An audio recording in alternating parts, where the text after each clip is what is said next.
This year C, one of the distinctives about year C in our 3-year cycle of lectionary texts is that the first reading veers away from the narratives. Like year A focuses on the patriarchal stuff, year B focuses on the monarchical stuff, and then year C takes a dive into the prophets. And so we are in the midst of what's called the minor prophets. We just, we finished, we had a couple of Sundays in Amos. Now we have a couple of Sundays in Hosea. This is the second and last Sunday of the book of Hosea. Hosea chapter 11, verses 1 through 11. Remember, one of the distinctives about the prophet Hosea is that he was asked to take on a wife of harlotry, or a wife of whoredom, if you will, as a way of getting in the experience that God was having with his people. Yeah, this is a demonstrative way for the prophet to actually live out the experience of God, and that is one way in which he then provides a place from which he can generate his message, right? His message was also a message of doom for the most part, but he did have little snippets of hope here and there. The thing that's distinctive about chapter 11 is that we get something from the mind of God, and we see the workings of the way God's mind works in an interesting, shall we say, way. Let us begin. Hosea chapter 11, verses 1 through 11. When Israel was a child, I loved him. Notice the first person speaking. It's in the voice of God speaking, right? When Israel was a child, I loved him. And out of Egypt, I called my son. Remember, one of the things that we have in poetry, especially Hebrew poetry, is this parallelism. 2 lines saying mostly the same thing, using different words. Sometimes there's synonyms, sometimes there's a slight amplification, but for the most part, it's just saying the same thing twice, unless it's something different. But in this case, when Israel, I loved him, and out of Egypt I called my son, right? So Israel is the child. Egypt, this is a literal reference, is it not? Although there will be metaphorical / poetical references to Egypt, but it actually is recalling the foundational event of Israel. There would be no Israel if it weren't for the Exodus experience. Yeah. Plain and simple, that is the foundational experience of the people, of the nation. When Israel was a child, I loved him, and out of Egypt I called my son. The more I called them, the more they went from me. Notice that we're getting the Lord's own expression of what was there in the heart of God, okay? They kept sacrificing to the Baals and offering incense to idols. So doesn't recount all the history from leaving Egypt to entering the Promised Land, but in entering the Promised Land, this is what they did, right? They syncretized their worship with the worship that was there, in that it worshiped the creation instead of the creator. That's the basic difference between Yahwism and Baalism, okay? They kept sacrificing to the Baals and offering incense to idols. All of the Baals were represented in wood, metal, stone, these kinds of little icon type things that weren't icons not like Christian icons, but they were idols. This is why there's this strong prohibition in biblical tradition to graven images and making an image to God, because that's what they do, okay? Verse 3, yet it was I who taught Ephraim to walk. I took them up in my arms. Notice the expression. Okay, first of all, Ephraim is a euphemism for the northern kingdom, Israel. Remember, Hosea is a northerner prophesying to the north, okay? Ephraim historically was one of the two sons of Joseph. Joseph was one of the 13 sons of Jacob, right? Remember the Joseph, the coat of many colors Joseph? Yes. Well, Ephraim's father was Joseph. Now, in case you're wondering about the whole 13 or 12 tribes thing, the 12 tribes of Israel, Joseph's two sons took two slots in that enumeration because when it came to allotting the lands, the tribe of Levi, which was one of Jacob's sons, didn't get any land. They were the priestly tribe, so they divided Joseph into two, so his two sons. So technically, the 12 tribes of Israel were 10 brothers and then 2 grandkids, I guess, right? Okay, so yeah, it was I who taught Ephraim to walk. So that's the reason why we hear the word Ephraim. It's a poetical reference to the northern kingdom. I took them up in my arms, but they did not know that I healed them. Remember, what we're getting here is an expression of the heart of God with regard to the fact that God has always loved Israel as a son, as a child, and even when Israel went away, the Lord stayed solid. I led them with cords of human kindness, with bands of love. I was to them like those who lift infants to their cheeks. I bent down to them and fed them. Very much a heart-pouring thing. An expression of solidarity, of the way God says, hey, and this is how I was, even though they kept sacrificing to the Baals and offering incense to idols, I still love them. This is that parenting of God. Verse 5, the tone changes here, okay?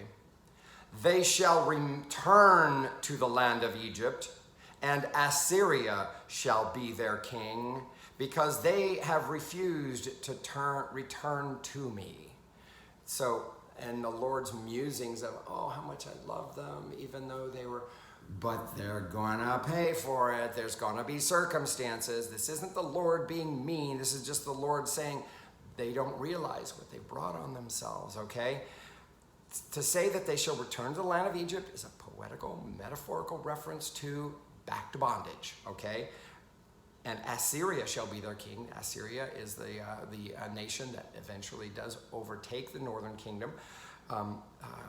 So to say that they'll return to Egypt and Assyria, because they have refused to return to me, this is just an expression of the Lord saying, these circumstances are going to happen. Remember, these messages of doom of the prophets they're trying to convey the degree to which we have responsibility in our experience, okay? All right. Verse 6. The sword rages in their cities. It consumes their oracle priests and devours because of their schemes. This is a reference to, yes, violence, oracle priests. We have the prophets, and then we have the priests who were kind of in cahoots with the king in not giving it up to Yahweh. And so to call them oracle priests, they were like paid messengers, paid people like, give me a good, what's the good news? Give me good news. Basically saying, give me the lie, give me a lie. Give me the alternative facts. Give me your narrative, okay, of how things happen. Don't give me the truth. Don't give me the truth.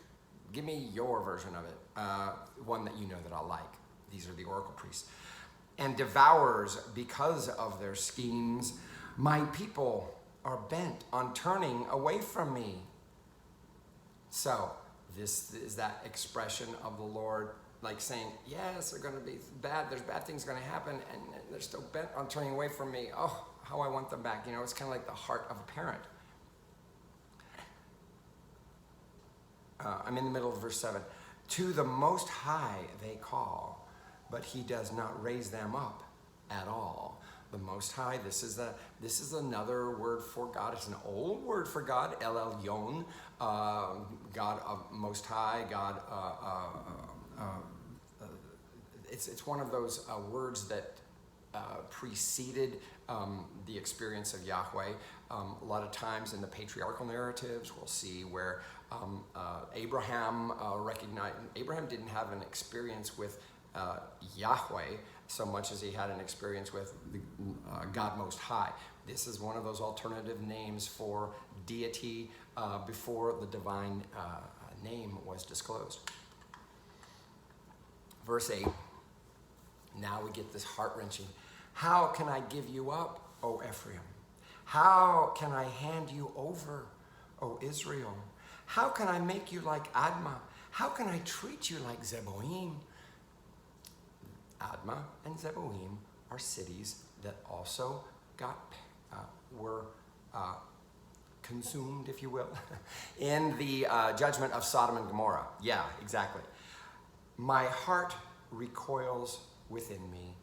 My compassion grows warm and tender. It's as though we have this we're having a vision of the consternation in the mind of God with regard to how God thinks of his people. Yes, I did this for you. Yes, you turned away, but I still loved you, and I fed you, and I lifted you up to my cheek and all this, and yet, but how can I give you up? How can I hand you over? How can I make you like Admah? How can I treat you like Zeboim? My heart recoils within me. My compassion grows warm and tender. Notice the change here, a resolution, if you will, of the Lord. I will not execute my fierce anger. I will not again destroy Ephraim. For I am God and no mortal, the Holy One in your midst, and I will not come in wrath. What this is saying is that despite the circumstances of the exile that's going to happen, God is not going to abandon them. God is going to stay with them. God is going to continue to work through them and continue to own them as his people. This is all done without any expression on the part of the people to say, yeah, we screwed up. We'll go back to it. No. This is nothing but an example of how grace emanates from God.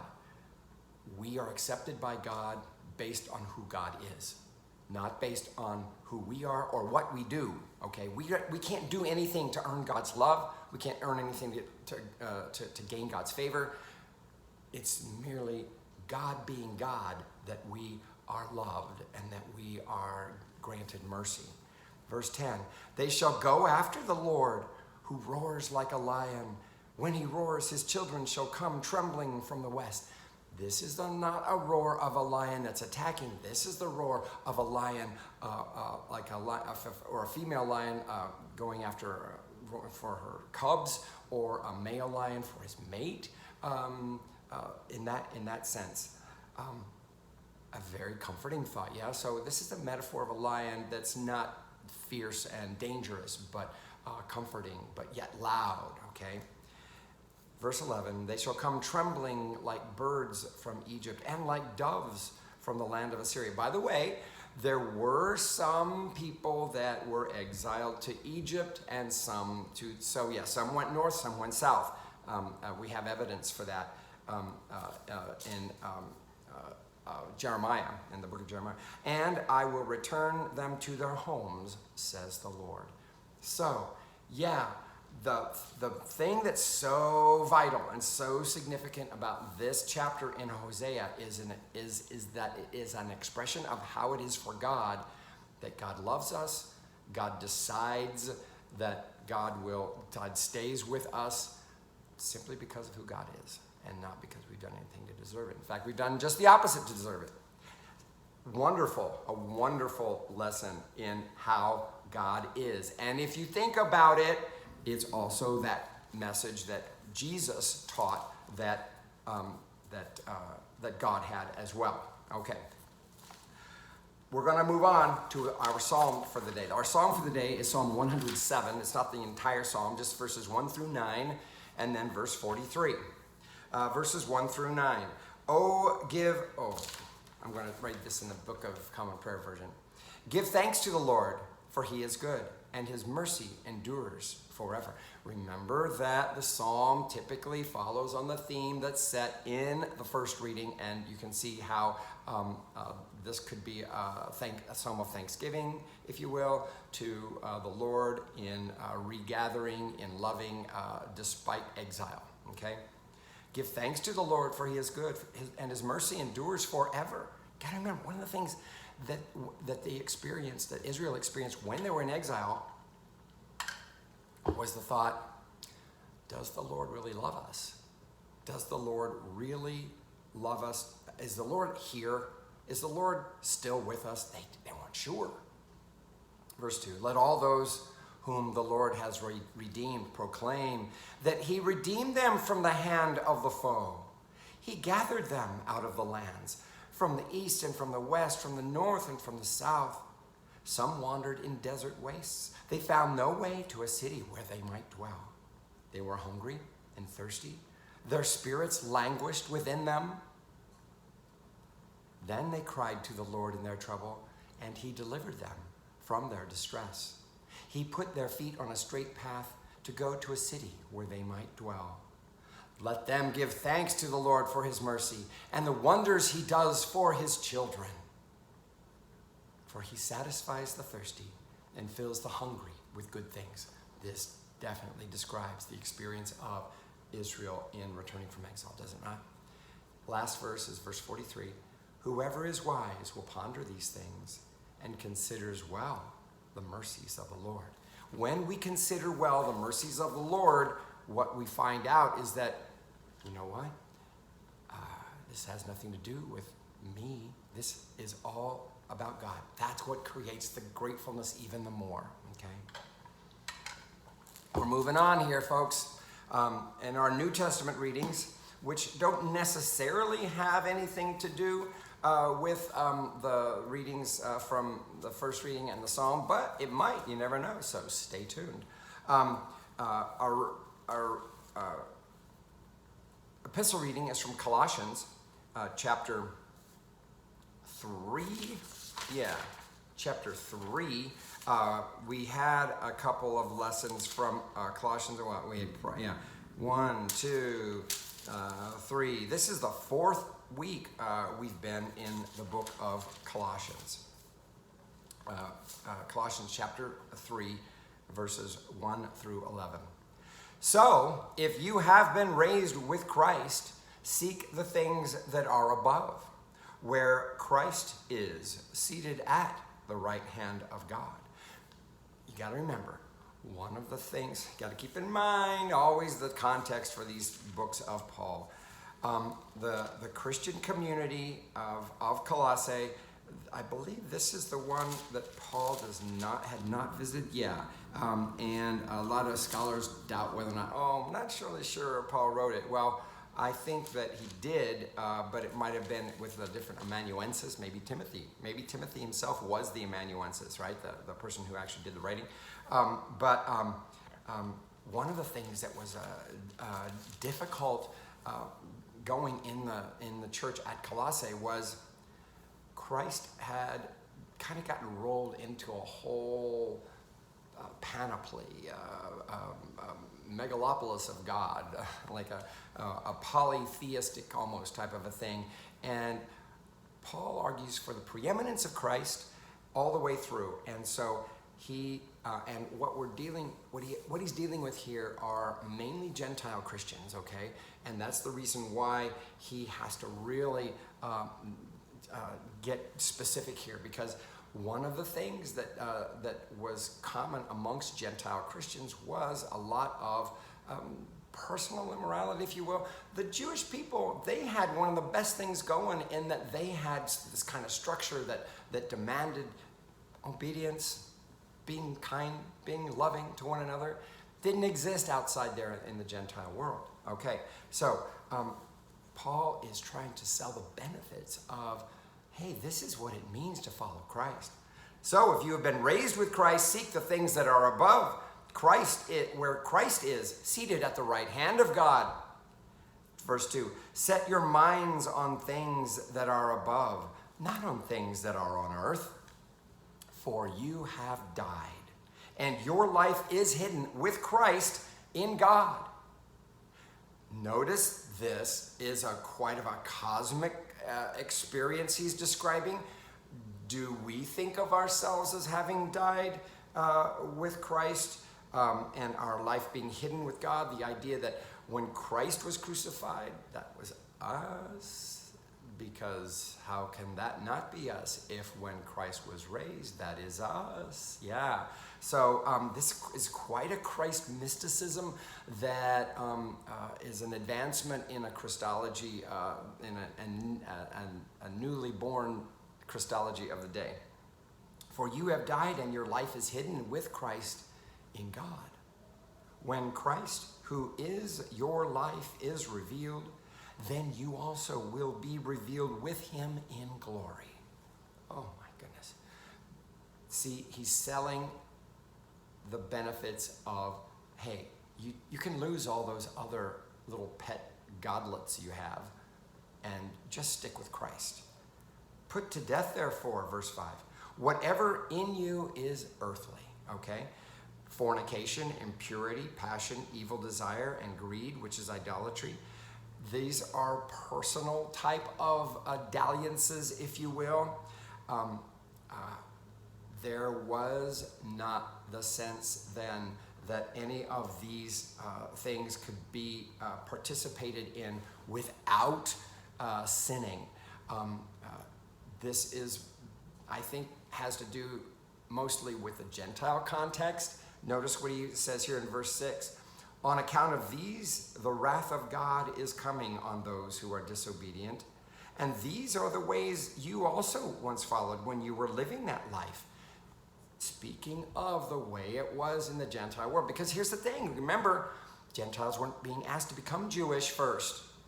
The Jewish people were the ones who, they were known as, they're pretty obedient overall compared to the Gentiles. Well, Paul is stating that you Gentiles, even though we don't have that law and that tradition of rules and all of that, there is a certain sense of a way of being for a Christian that when you've sold out to God, when you've sold out to Christ, when you've made Christ the one for you, other things become less important, shall we say. Verse 8, but now you must get rid of all such things: anger, wrath, malice, slander, and abusive language from your mouth. Do not lie to one another. Notice now the first things that were listed were more like personal problem, picadillos and such. This is a list that's more communally impactive in terms of the way it affects everybody else. There's abusive language. I love that. It's like, wow, what if we actually did that? What if we actually stopped talking badly about others? What would that be like?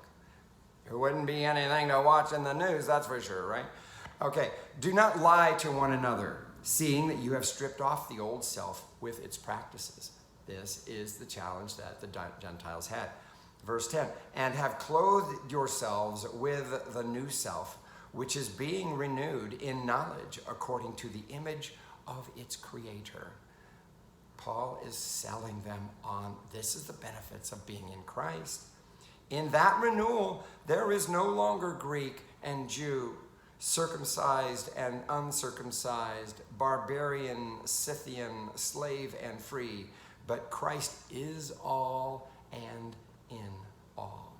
Oh my goodness. This is the end of our reading, but is that not an awesome Christology and a way of stating what's available to the believer? I certainly think so. I invite you to let that in.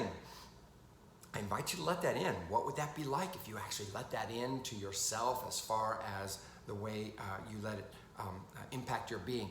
Paul isn't trying to just list some things like, oh, check this, check that. This isn't a checklist. What this is a statement of what's available to us when we sell out to Christ. Okay, all right. Moving on to the gospel, Luke chapter 12, verses 13 to 21. We've been in Luke. These readings are somewhat continuous. We're not reading everything.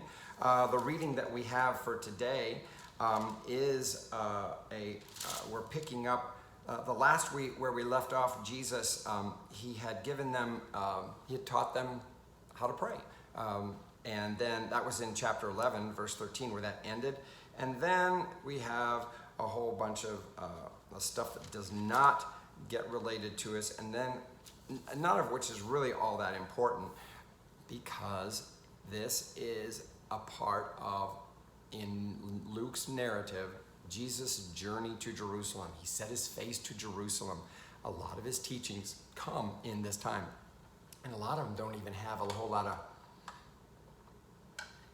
a rhyme or reason. They just are things that happen here and there, and doesn't even do any good to track where in this journey to Jerusalem they are physically. Verse 13 of chapter 12, just verses 13 to 21. Someone in the crowd said to him, "Teacher, tell my teacher to divide the family inheritance with me." But he said to him, "Friend, who set me to be a judge or arbitrator over you?" In the economy of the Jewish family, the inheritance always got divided up amongst the sons. Everybody got an equal share except for the oldest brother. We're not really being told which brother this is. Whether or not the brother had been withholding it, whether it was due him, we don't know. All we know is that Jesus says, I'm not that kind of judge here, okay? Look where he goes on to say. He said to him, "Friend, who set me to be a judge or arbitrator over you?" Well, you might wonder, it's like, well, wait a second. I think I've heard that Jesus is somehow coming back to judge and blah, blah, blah, blah, blah, blah. What Jesus is basically saying is like, what do I have? What's really? You think I've got something to do with that? I'm frying much bigger fish here, okay? Verse 15. And he said to them, "Take care." So this is actually just an interaction that serves as a springboard for this parable that's about to come up. "Take care. Be on your guard against all kinds of greed, for one's life does not consist in the abundance of possessions." So he's going to give them a parable, a lesson on, that's a warning, if you will. We cannot let the things of our life control us. Being in Christ, being a part of God's family, is much more than just trying to figure out whether or not our possessions are like, do I have enough? I don't have what they have. Maybe I need that too. Listen to this parable coming up. Then he told them a parable. The land of a rich man produced abundantly. Okay.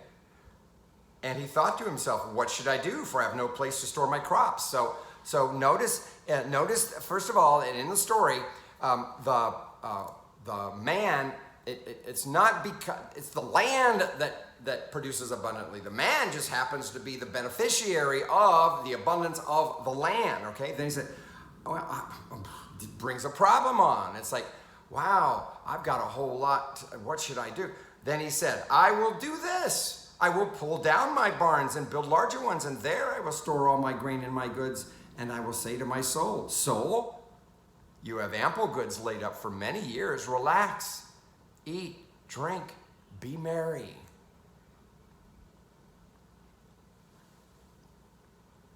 Where Jesus is going with this is that when we let our possessions control us, we start making our possessions a problem. Possessions aren't a problem if we're not controlled by them, okay? It doesn't matter how much you have.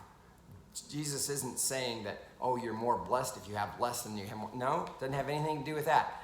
What he's saying is that when you let them control you, that's when it becomes a problem. But God said to him, "You fool, this very night your life is being demanded of you. And the things you have prepared, whose will they be? So it is with those who store up treasures for themselves, but are not rich toward God." Yeah. Is it possible for us to let our possessions be a problem and interfere with how we relate to God? Yeah, it's totally possible. To our detriment. Storing up treasures on earth, but not being rich toward God, that's the ultimate sadness, okay? Because what that means is we're putting our faith in accumulation.